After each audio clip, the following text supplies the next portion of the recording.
And then we also wanted to share that we're going to hold our question and answer. We're going to have a few different great presentations for you. And so we're going to hold question and answer until the end of the presentations. And we're going to use that through the chat feature again, which you're going to find at the bottom of your screen. You can also feel free to send me questions that you might have directly throughout the presentation, and I'll put them in the pipeline for Q&A later.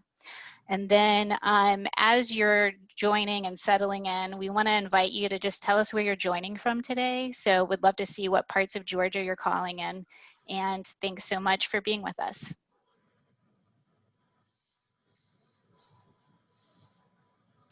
Great.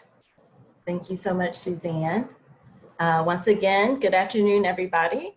Welcome to the Georgia Organics Local Lunch and Learn. As Alice shared, my name is Amber Sewitt. I serve as the Director of Programs here at Georgia Organics. I'll be helping facilitate today's meeting. So before we get started, we'd like to just take a moment to definitely acknowledge the fact that many of us have been or know someone personally who's been impacted by COVID-19. It's definitely been a trying time, but it's also been an opportunity for us to come together in new and encouraging ways. And today, we'd like to share a bit about how we've responded in the face of this global pandemic. So we'd also like to really express our deep gratitude and appreciation to all of you for taking time out of your busy schedules to be here with us today. So I think we can all agree that 2020 has definitely been an unforgettable year. It's not quite over yet. We still have some time left. So we also, have really been witness to a historic time that we won't soon forget. Even as everything in our daily life has dramatically shifted, food has naturally remained a central point in our lives. And so myself, like many others, have had really basic crucial questions in mind when our lives, first started to get disrupted. Where and how am I going to get food? How my family members, my neighbors, my friends eat? And we've seen, astounding shifts in community to create solutions to these important questions. And we've had the opportunity to see just how resilient our local farmer and food community can be. Farmers markets fought to serve as one of the safest ways for people to get access and purchase locally grown food, and they met increased consumer demand.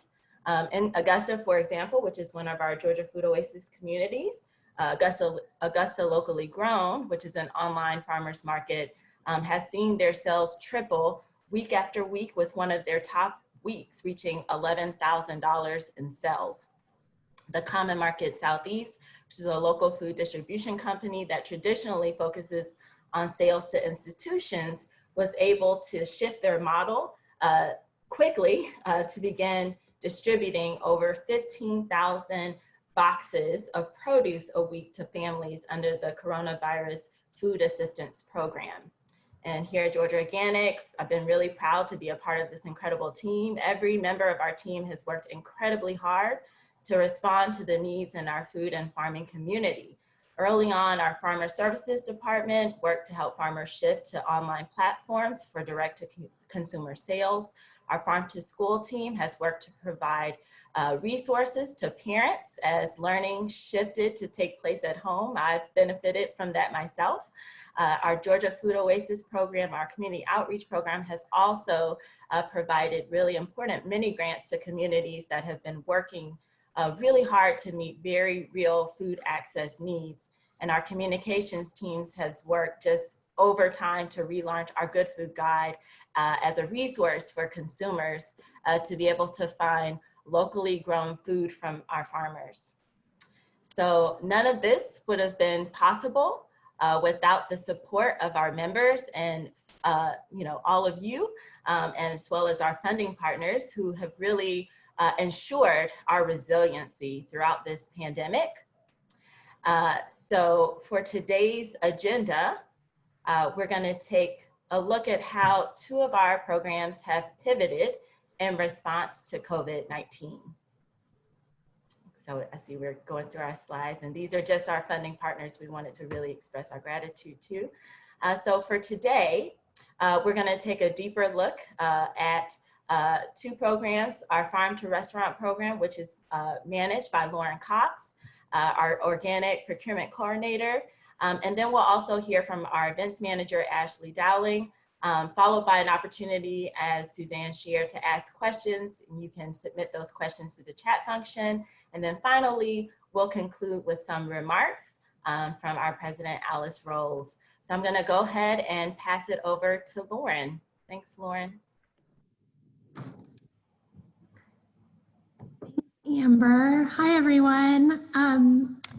My name's Lauren Cox, if I haven't met some of y'all. I am running the Farm to Restaurant program at Georgia Organics. And so I know we are talking about COVID-19 and our response to that, but I want to give you all a quick background on the work that was done leading up to our response to COVID-19 to give you a little background. So the Farm to Restaurant was started last year officially in 2019, and the goal of Farm to Restaurant was to work with farmers and chefs to reinforce and create opportunities for new relationships around the state of Georgia that support the local and organic food movement.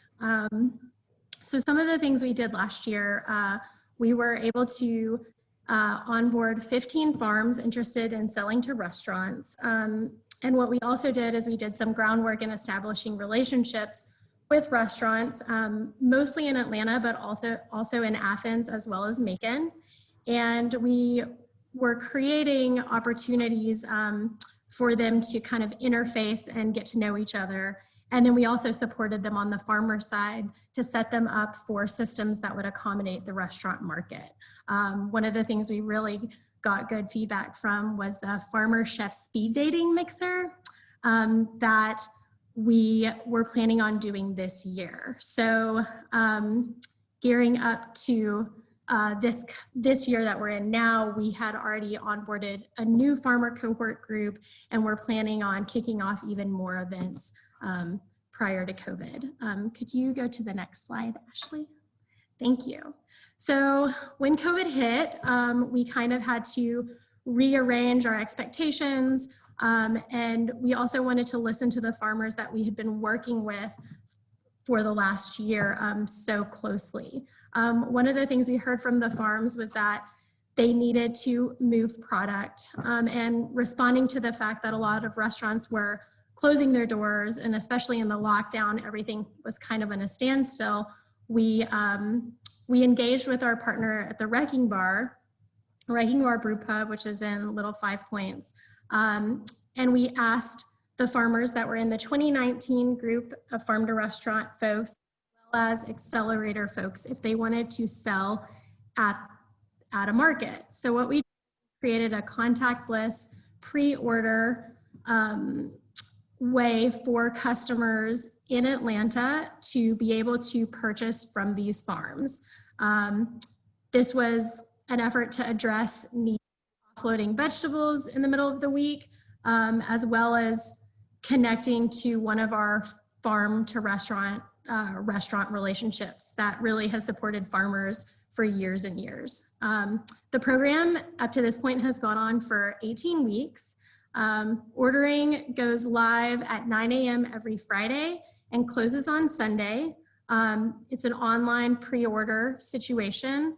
And then the farmers drop off every Wednesday before pickup starts. So as you can see, in these 18 weeks, we have had over $26,000 in direct weekly sales to our farms, and we have been able to reach 215 customers. And the average spend is $36. So I think it's pretty great. We've had really great response from the farms that are participating. Could you go to the next slide, please? So this is the Geo landing page for ordering directly with the farmers. We highlight the different farms.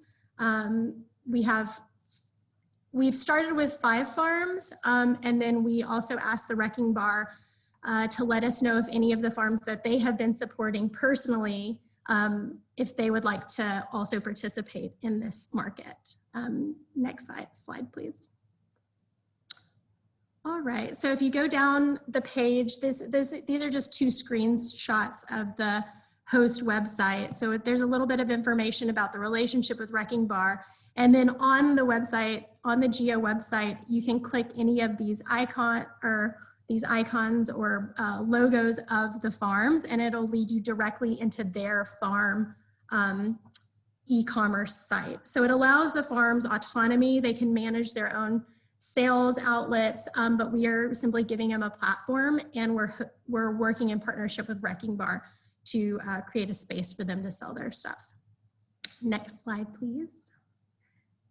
So it was also really important for us to maintain COVID safety guidelines. So we used ample signage at this midweek market. We also asked that people call when they arrive and pop their hoods, and we can bring the produce out to them. So it's definitely a contactless situation, and customers really appreciate it. Next slide, please.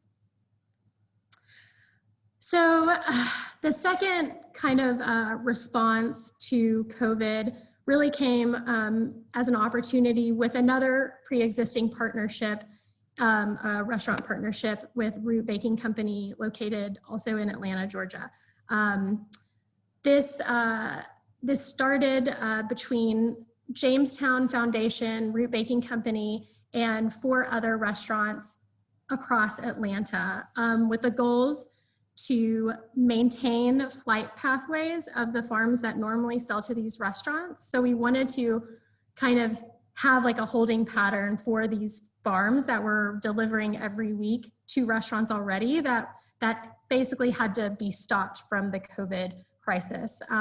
We also wanted to support the food service industry, people who are taking a hit from either getting, cut off of the, their work hours, not getting as many tips, or restaurant workers who had already been furloughed because of the crisis. And lastly, we wanted to create opportunities for farmers to showcase their products to chefs and make new connections. So with every restaurant we onboarded to this program, we also had them meeting new farmers. So the concept of this program is essentially we are getting availability lists from all of the farms every week, and then we are ordering for the individual restaurants at a rate of $30 a person, $30 a box. So if, for example, you have a restaurant that has 40 employees,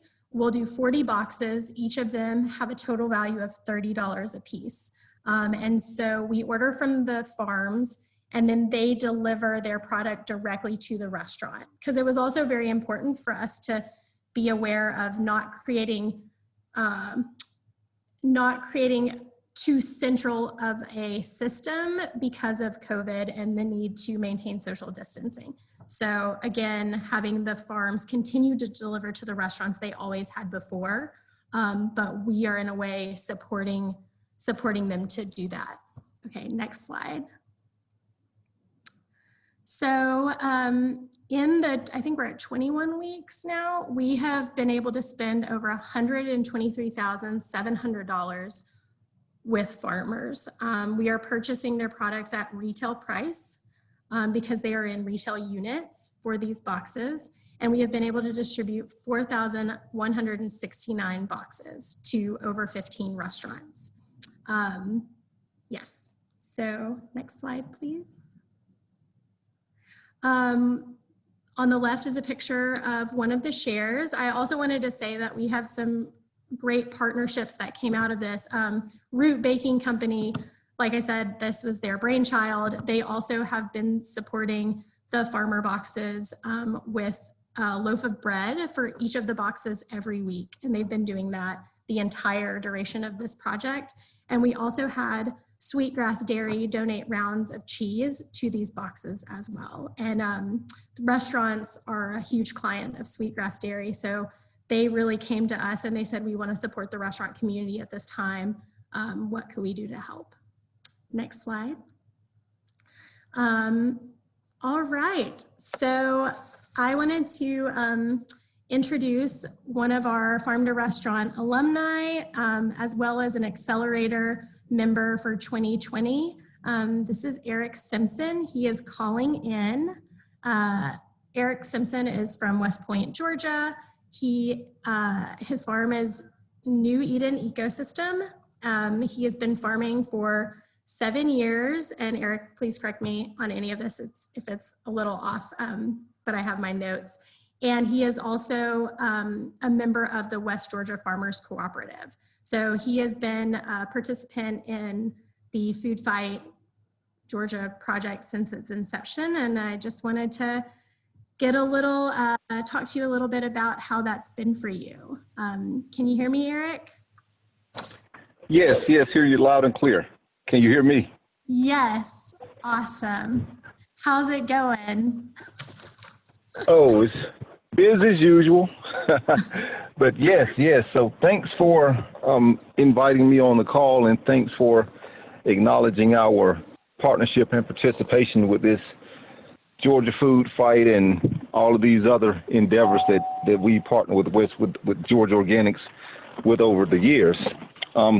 Specific to the programs that you've mentioned thus far, just want to just share my gratitude for the opportunity to continue to serve the Georgia area during these turbulent times. It's been a rough year for all of us. It's definitely been a rough year for me personally.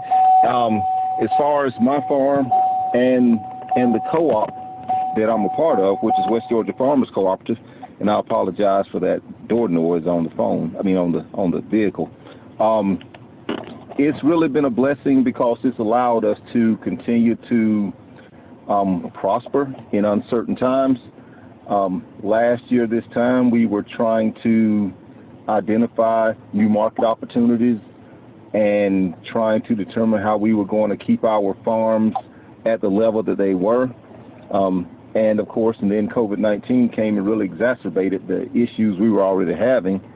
And this partnership enabled us to continue to move food at a critical time of the year, during the early part of the year when things are in abundance, and during the early summer when things are in abundance. And so, yes, I just want to echo a lot of what I've heard so far, and just from a farmer's perspective, just conclude that it's really been a benefit and a blessing to the farmers as well as to the restaurant community and to the frontline worker community and to the customers of local food.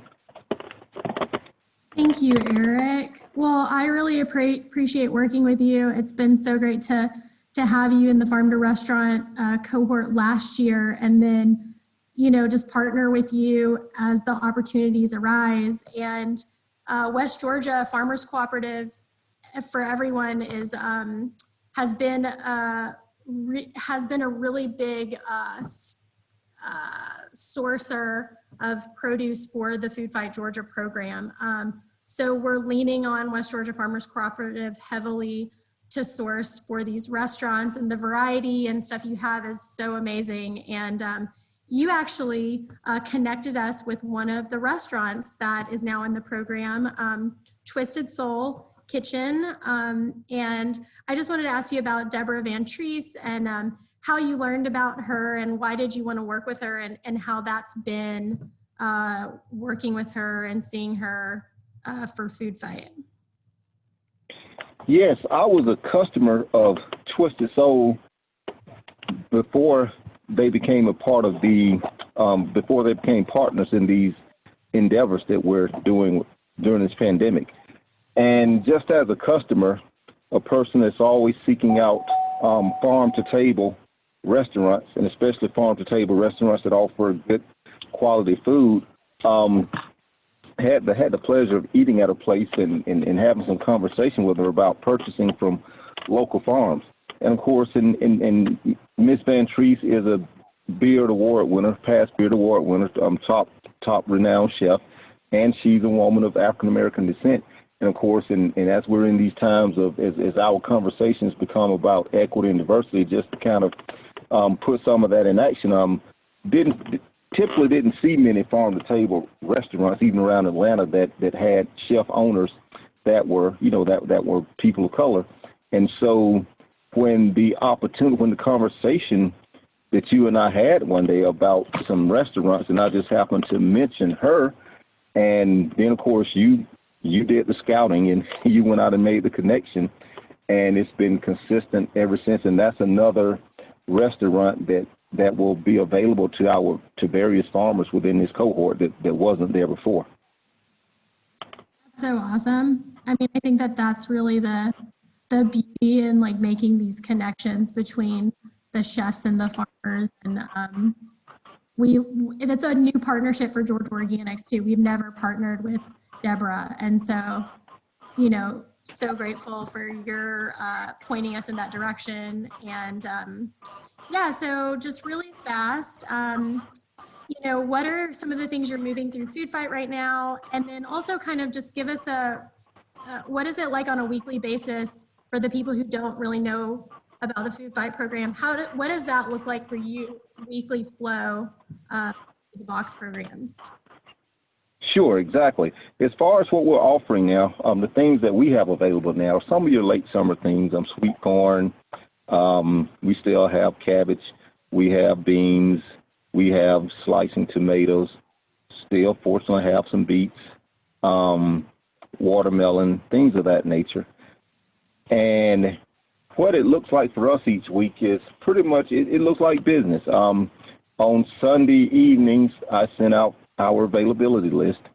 And of course, you see the availability list, and some of our customers that are Food Fight customers, but then of course some of the Food Fight customers, you know, they order independently for their own desire and for their own clientele. And so then of course the orders are, you know, of course we encourage our partners, yourself and others, to make sure that they let us know by close of business on yesterday, which would have been Monday, to get the order. So we get the orders submitted on Monday by close of business. Oftentimes it's early Tuesday. Like I know there's some orders probably on my email now, but we try to accommodate. Unfortunately, that's how business cycles run sometimes. Not everybody does things on time, just like me in this call, right?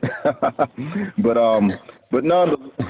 nonetheless, so we're harvesting today. So my board vice president and of course fellow farmer, fellow co-op member is harvesting and getting everything packaged up and loaded up for transport early in the morning. So it's running kind of like clockwork right now. And that's just due to these systems that we put in place. But every week is this kind of activity. That's awesome. Well, thank you so much, Eric, for getting on the call and answering some questions and telling us about the West Georgia Farmers Cooperative. What restaurants are you selling to in Atlanta right now individually? So if we wanted to support them, we could do that.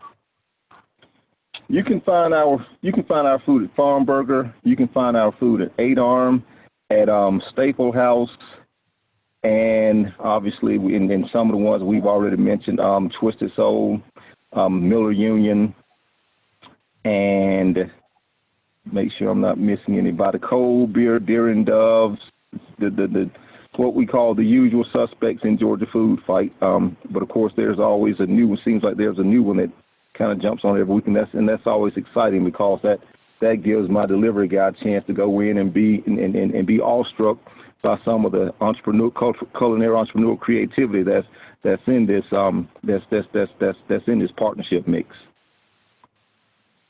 Awesome, Eric. Thank you so much. I think we're gonna let Ashley take over from here, and if you would just stay on the call if there's any questions at the end for you, if you don't mind staying on the call, that would be awesome. Most certainly. Thanks, Eric. Great. Thank you so much, Eric. Thank you, Lauren. Eric, so good to hear you in action. Makes it really real. So as Lauren said, I want to go ahead and bring Ashley Dowling, our events manager, into the conversation. Ashley, wanted to give you the opportunity to talk a little bit about how COVID-19 and the pandemic has impacted planning for our annual conference and expo. Yeah, thanks, Amber. So as you guys know, we would hold our conference and expo every year in February. While it is a 2-day event, the planning process is year round. So in any other year, we would be heavily into planning right now, focusing on finalizing all of our educational sessions, securing a keynote speaker, and just preparing all of the sort of behind the scenes planning that happens in preparation for launching conference registration and all of the marketing and communication strategy that goes into that. When the pandemic hit and the state of Georgia really started to see the impacts in mid-March, Georgia Organics, we, like many of you, really had no idea what the future was going to hold. And we're still experiencing a lot of that uncertainty in terms of how the virus is going to impact our state, impacting our sustainable agriculture community, and beyond. So over the past couple months, we as an organization, along with the support from our board of directors, have decided to officially cancel our 2021 conference and expo that was scheduled to be in beautiful Columbus, Georgia, in February of next year. So it is with a heavy heart that we announce for the first time in 23 years that Georgia Organics will not be hosting an annual in-person convening, which is truly a really sad announcement for us to have to make.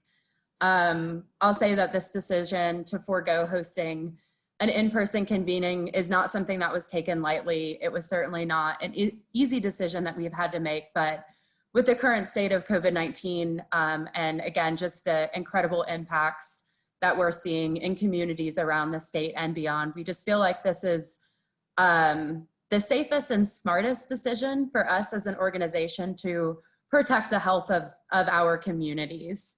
For those of you who are on the call today and have attended conference in the past, you know it's always represented a really incredible place for us to gather and celebrate, to connect with our fellow farmers, connect with our fellow Good Food community members. Earlier this year, we met in Athens, Georgia, in February, and we hosted over 600 attendees. We heard from our wonderful keynote speaker, Rashid Nuri, and we hosted over 60 workshops and field trips and farm tours. We had a really incredible reimagined school lunch with Alice Waters, the Edible Schoolyard Project, and our very own Chef Matthew Rayford, who's actually featured in this, one of these pictures up on the slideshow right now. And yeah, conference, as you guys know, has always just been a really wonderful place to celebrate our Good Food community.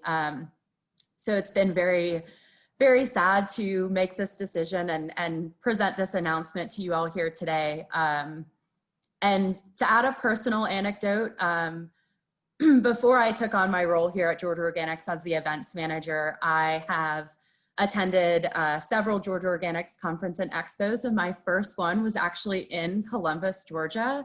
So I was very excited to return to Columbus for 2021, but unfortunately, that's ultimately not in the cards for us in this new world that we're living in amongst the COVID-19 pandemic. So as Lauren was kind of speaking to, and Amber kind of speaking to the work that Georgia Organics has done to re-envision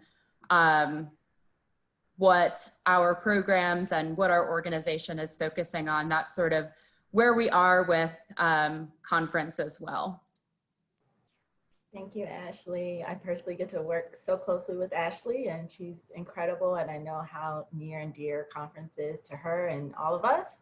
But you did mention, you know, this being an opportunity also for us to reimagine and re-envision how we can gather people together. So Ashley, do you want to go ahead and share how we've been reimagining our role as a convener? Yeah, definitely. So in light of the sad news, we do have some very exciting big news for y'all to share, or for us to share with y'all rather. So in going through the process of kind of determining what was going to happen with conference this year, we know that two of the biggest and most important components and reason why we we have so many attendees join us every year at conferences, that the conference really centers on education and networking. So when we started to explore ideas of how to provide educational opportunities for members,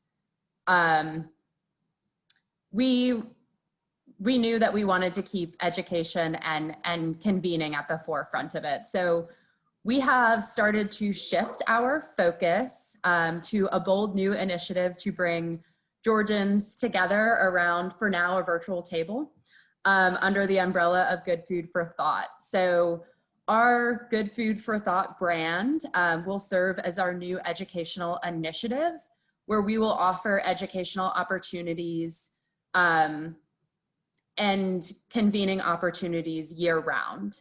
So some of these education and convening opportunities that we're planning for will take place through panel discussions and webinars and meetings like this one today. We're also planning to showcase some really wonderful video resources that our staff has worked to create alongside our farmers and community members. We'll be sharing out digital toolkits and podcast episodes, as well as dedicating networking sessions. So some of our networking sessions you could think of as meetings like this, and then, you know, we'll have the opportunity to break out into small groups for folks to get to know each other better, just like you would have the opportunity to do so at conference. So as part of the Good Food for Thought education initiative, we're hoping to continue to foster connection while also removing the geographical and financial barriers that come with traditional in-person events like our annual conference. So in addition to convenings and panel discussions, a big piece of our Good Food for Thought initiative is that we are going to be launching a really awesome new section of our website, which this is a screenshot of the website. But on our website, you'll be able to find really great video content, farm tours and field trips and demo videos with farmers in Georgia on a variety of on-farm practices and techniques. Under the Farm to School section or the For Teachers section, you'll find great resources and guided lesson plans for anywhere from early childhood early childcare through high school education, resources on gardening tips, how to host a veggie taste test, and a variety of other learning activities. And then for eaters, you'll also be able to access our Good Food Guide, which is a really great online resource for finding different outlets like farmers markets to support local farmers. On the website, we'll also feature upcoming events and webinars. And this website will be updated on a regular basis, so you will have a never-ending stream of resources and educational opportunities to engage with. So, you know, all in all, our starting framework for Good Food for Thought is to provide virtual education as well as convening opportunities for our Georgia Organics members and constituents. I'll also add that it's in our spirit to convene again in the future when it's safe to do so, but based on our current circumstances with the COVID-19 pandemic, we really look forward to providing continued education and convening opportunities within this virtual platform. Thank you, Ashley. Could you go ahead and maybe share some of the upcoming plans for education that we have in the works right now? Yeah, I would love to. So as I mentioned, the website, it is going live officially tomorrow. So you'll be able to access all of those wonderful resources in the immediate. And in terms of some of the webinar and panel discussion based opportunities that we have coming up in September, we will be spotlighting some of our Georgia Food Oasis Network communities. The webinar will focus on a deeper dive with a couple of our communities to showcase how these communities have developed or strengthened partnerships to support emergency hunger relief programs during COVID-19. So stay tuned for that official announcement and invite. And as we move into the fall months, we'll be hosting some more workshops and trainings in partnership with our programs team. So you'll hear from our Farm to School team as well as our Farmer Services program. And we welcome everybody to sign up for our dedicated Good Food for Thought newsletter, which we'll link in the chat. So you can get all of these future updates and announcements directly to your inbox. And one thing I will add before I pass it back over to you, Amber, is that as we move into this new space of hosting online education, we are also actively seeking feedback from our members and past conference attendees. We have a survey that we will link in the chat function as well for you all to provide feedback as we work to develop some of these educational workshops and convening opportunities. So I encourage y'all to complete that survey and help guide our work as we work together in this new space during COVID. Thank you, Ashley. Once again, thank you everybody, Lauren, Eric, Ashley, for sharing our work. We've heard quite a bit of information. We wanted to give some time for any questions that anyone has about anything we've mentioned, or maybe have some other questions about some of our other Georgia Organics programs. You can go ahead and use the chat function to submit any questions you might have at this time.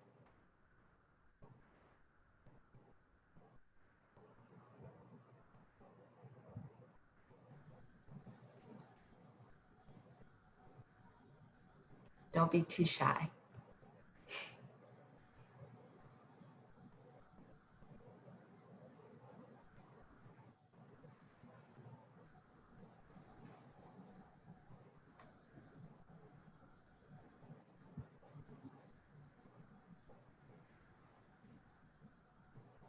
We've got our first question, Amber, and it's from Akia Lewis. How will Go work to remedy some of the systems issues the pandemic has laid bare? Thank you, Akia. I think that you may be referring to some questions that definitely come up, especially around racial equity. I know Alice definitely wanted to speak to that, so I'll pass it over to Alice.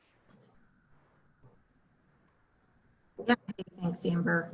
That's a big question because it's not only racial equity, it's everything. But I will touch on racial equity, and I appreciate Kia the opportunity just to speak on that and food access issues, which is very challenging. And we've always had this difficulty of wanting to make sure farmers get paid, you know, a living wage, but yet it's not attainable, affordable, accessible for many people in our community.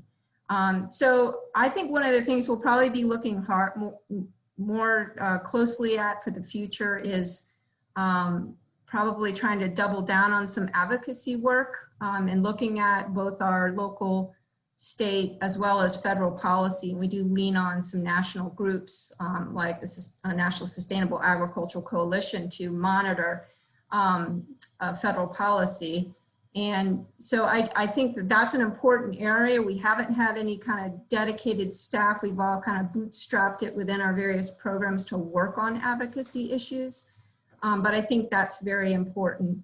And certainly when you have stresses like this for, you know, the farming community, it really does highlight some of just the existing problems that are, you know, systemic for sustainable agriculture overall.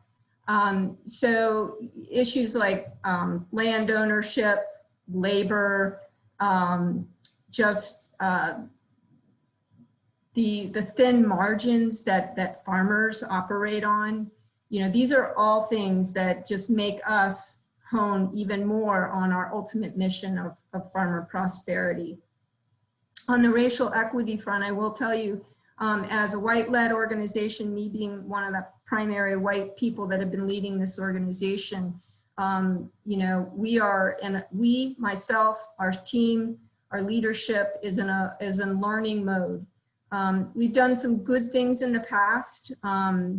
I'm proud of some of the work that we've done, for instance, having a Black Farmer Prosperity track at our conference last February, but I don't think we've been adequately meeting people where they are. I don't think we've been listening.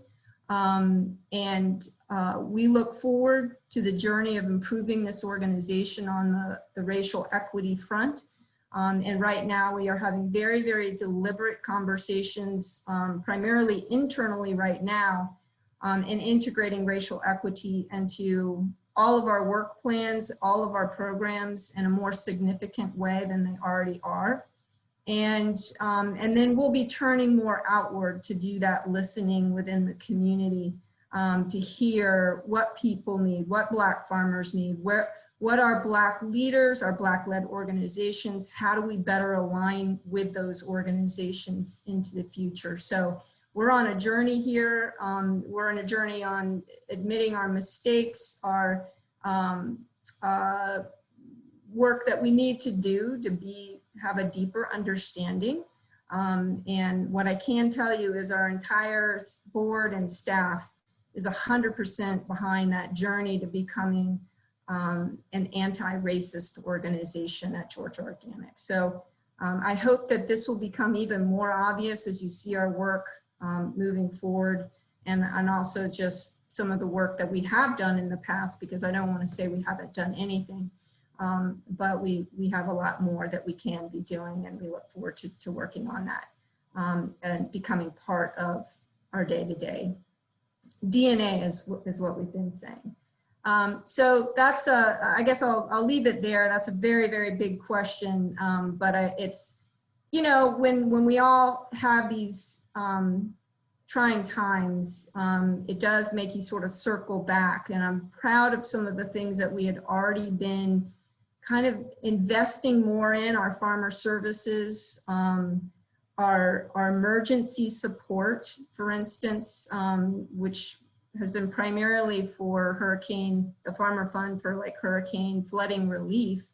And we expanded that to include support for farmers for the pandemic, and have made contributions and grants, micro grants back out to our farmers on behalf of that. But you know, it's a time to do self-examination, and I think, you know, we're doing a filtering between the must-haves and the nice-to-haves, and that's a good journey for us to always go through. And I think we'll learn a lot, and with everybody else, and come out a better organization. Great, thanks, Alice. I don't want to add anything to that long-winded response, but.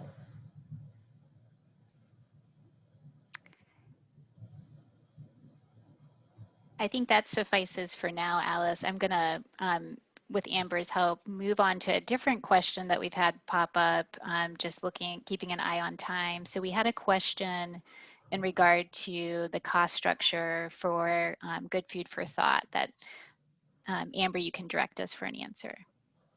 Sure, I'll definitely at this time pass it to Ashley, but I do want to say up front, right now, we don't have a cost structure in place, but I'll pass it to Ashley to go in depth into how we're thinking about that. Yeah, that's a great question. So all of the resources that will be available on our website immediately, there is no cost there. You're welcome to access those at any time with no payment necessary. As we move into hosting online education, there will be the potential for these webinars, or, you know, and thinking about potentially doing like a multi-day workshop. There will likely be a cost associated in the future, but for now we're still trying to develop that. And part of the survey actually asks, which is why we encourage y'all to provide some feedback on what our anticipated cost structure would be, depending on the type of event we're hosting. So I encourage y'all to complete that survey that I linked in the chat. Thank you, Ashley. I just want to jump in really quickly. We have one more question from Mary Light. Thank you, Mary. This question is regarding the Farmer Fund emergency support. What type of support were farmers needing early in the pandemic? So I'll let Alice respond to that question. Thanks, Sure. Alice. Yeah, I'm happy to take that. And just so you know, we've 70 farmers have applied and received $1,000 from the Farmer Fund Emergency Relief. And I want to give a shout out. When this COVID started, we immediately looked beyond our own doors and said, we need to partner with our sister organizations on this Farmer Fund Emergency Relief Initiative. So we partnered with about 8 different groups around the state and had weekly calls with those groups to just support each other. And that's been one of the wonderful gifts about COVID is I think it's really ramped up cooperation. But some of the things that we heard from our farmers about, particularly in the early, I mean, it was changing business models overnight for many of our farmers. Many lost immediate revenues, obviously with restaurants and institution wholesale purchasing dying down. And then I think there was a little bit of a leveling of the playing field as more consumers who were suddenly cooking at home. We saw this just rapid increase in demand from the consumer level. So what that brought was a lot of stress and a lot of changing operations, logistics for our farmers. So they were experiencing increased costs and they were having a hard time, just like some of us maybe as gardeners were having a hard time getting seeds and supplies and boxes and things that everybody else wanted, hand sanitizer, all of those kinds of things put a great deal of stress. Labor issues, of course, were challenging many farm workers. Some of their support team may have had to suddenly find themselves at home caring for kids with the pandemic. And so labor issues were some of the key issues. And then definitely our livestock farmers were challenged as well. There's a backlog for processing. Some of our farmers had to keep their animals out on pasture longer than they wanted. That just changed sort of their whole model of production. So those are some of the challenges specific to our livestock farmers. So that's a summary, but I will say everyone was a little bit different. This is what keeps our work challenging is there's no one size fits all for a farmer. Every farmer operation is different and has different pain points. But those were some of the general things, but that's a great question. Thanks, Mary. Thank you so much, Alice. Thank you, Mary, for that question. We definitely want to respect everyone's time. Time has really flown by. I think we have one more question, but I definitely want to encourage if you do have additional questions, please do not hesitate. Feel free to email us. You can email myself, Amber, Amber@georgiaorganics.org. And we look forward to hearing more from all of you. So I do want to give Alice the opportunity to share some remarks to close us out today.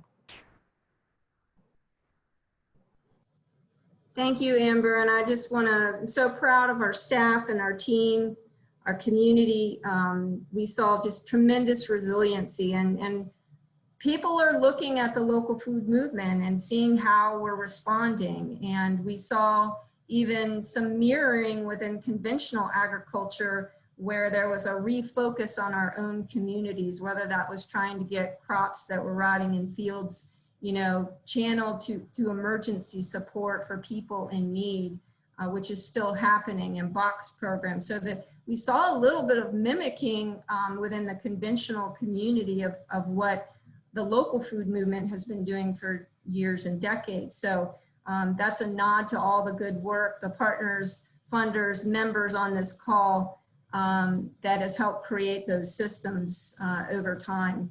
I'm just really heartened by the innovation that we've seen within our community, the innovation at the farm level. We've had a lot of farmers that have had to immediately get online.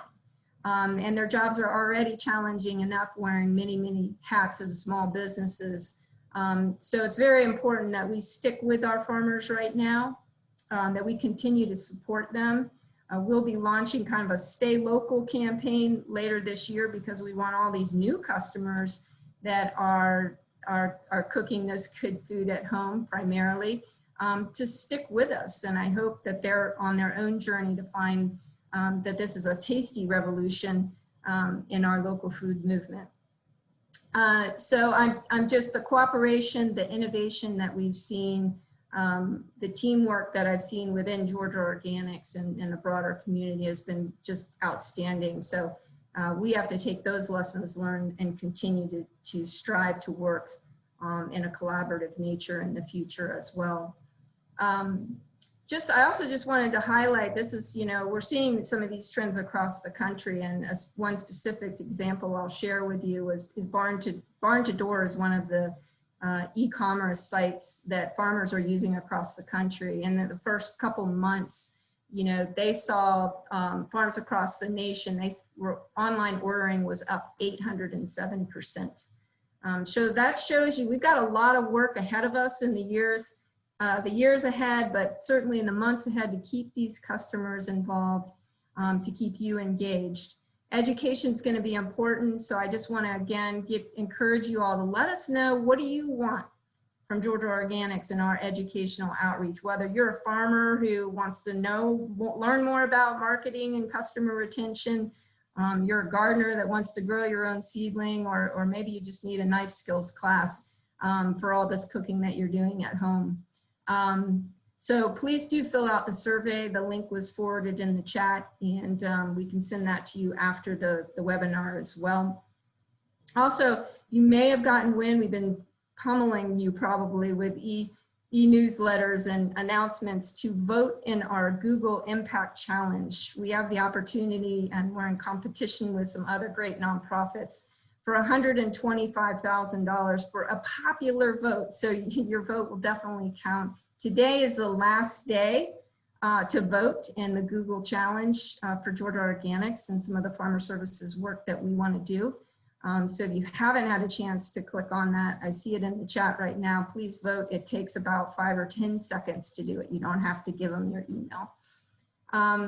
Also, just want to ask you to continue to support our farmers, whether it's through a CSA that you belong to, a farmer's market that you might have access to. We still have our weekly pop-up at Wrecking Bar, so if you're in the Atlanta area, you certainly can frequent that. If not, check out our Good Food Guide online, where we're trying to connect all of our constituents and members and the public to farmers directly and other markets around the state. And then finally, I just want to ask you all to stay with us. It's going to be a challenging time in the year ahead for all of us, I know, and continuing to deal with a pandemic. And we need your support. We need your continued membership, and want to ask for that support from each of you. If you're interested in becoming a sustaining member, which is our monthly program, we'd love to have you do that. That could be as little as $1 a month to $10 a month. And so we'd love to have you there. If you're interested in supporting some of the programs like Food Fight that you heard about today, you can also do that directly. We're actually in a pretty big fundraising campaign right now to extend Food Fight to support our farmers and restaurant workers and restaurant partners through the end of October. So that's our goal, and we've got a $75,000 fundraising goal for that as well. So those are 2 ways you can support us, and I just want to thank you all. It's so wonderful to see your faces and your support of Georgia Organics. We look forward to having some awesome webinars in the future around a variety of topics. Please let us know again what you want to hear, and we appreciate you being with us this lunchtime, and look forward to seeing you again soon. Thank you. Thank you so much, Alice. Once again, thank you everyone for taking the time to join us today, hear about our work, and we really look forward to seeing you all again soon. Stay tuned for us. So thank you so much. Please enjoy the rest of your Tuesday. Thank you. Thanks, everyone. Thanks, y'all. Thank you.